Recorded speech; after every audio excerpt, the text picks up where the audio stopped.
So business models definitely has been a buzzword and a popular term to use in the last 10, 15, 20 even years in the entrepreneurship community. Today also in academia. For me, it's not only a buzzword, it's useful. That helps, for instance, my students when I ask them to think about how will you design your business model. This opens up new questions.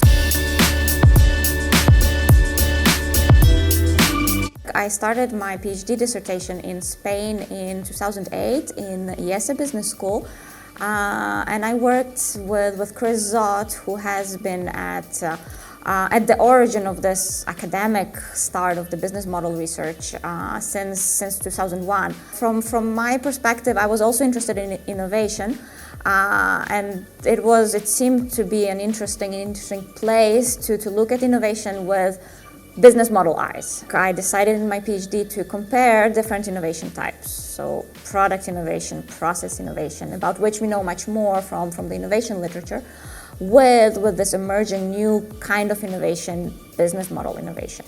And that was the whole goal of these 5 years of my PhD, where I looked at how business model innovation is similar to, but also different from innovating products, from innovating processes, from innovating management techniques.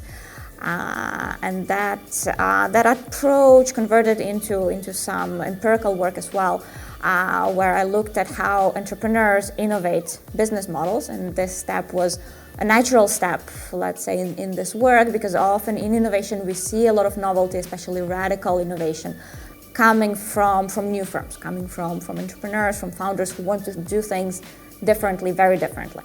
And so in my PhD, I had on one side this theoretical objective of bringing business models as another type of innovation to the innovation world, as well as this empirical questioning about how do entrepreneurs go about innovating business models. And some findings of this research, I found that these founders, the few founders who launched new business models, who innovated the business model, not only the product, not only the process, but also the business model, they often involved into boundary spanning, so they got ideas from very different industries, as well as very, very strong importance of thinking at the industry level. So the innovation in the business model would come from understanding what are the flaws, what are the problems in the particular industries.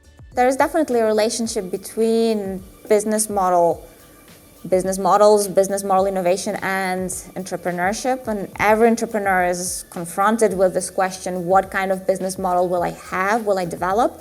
And the answer to that often is the business model will be similar to what other companies do in a particular industry. Few will answer to this question, will try to do something different, will try to develop a new business model. So there is definitely, for me, there is a big relationship between entrepreneurship and business models in both research but also in practice. So business models has become a very big topic in education of entrepreneurs. I think some of the issues with business model research is that there is no clear home for people who work on business models. And there are people who do business model work in strategy, so they're in the BPS community in AOM. There are people who work more on innovation, who come to this business model innovation as a part of what entrepreneurs do when they launch new businesses, what established companies do when they launch a new product. They also might launch a new business model. And there is the whole entrepreneurship community where the business model has been a buzzword as well. So there are these three perspectives: strategy, innovation, entrepreneurship, that have where business model people live, let's say, but that don't necessarily speak exactly the same language either. But overall, there is growth. So usually in academia, we grow exponentially. So when there is a conversation that starts, there is more conversation today than there was 5-6 years ago, and there are more people doing business model work, and the objective is to have more and better business model work out there in the next 5, 10, 20. PhD is a very personal affair, so I think it's very important, first of all, to find your identity and something that will appeal to you as a PhD student. And it can be business models, it can be innovation, it can be some kind of a strategy topic, but as long as that topic talks to you, and 10 years from now you can still talk about that topic without falling asleep or making your audience fall asleep, you should go for that topic. More advice to PhD students, more pragmatic advice. I think the research game, the job market is getting harder and harder over time, so it's good to be relatively pragmatic during the PhD process. And as a PhD student, we start being pragmatic usually in our last year, and that's probably too late. So it's good to be pragmatic early on to understand that it's not easy to get the data, that the standards in terms of rigor are rising, and satisfying those standards to get publications, to get a good job is not obvious, and the earlier we understand what kind of standards they are, the better.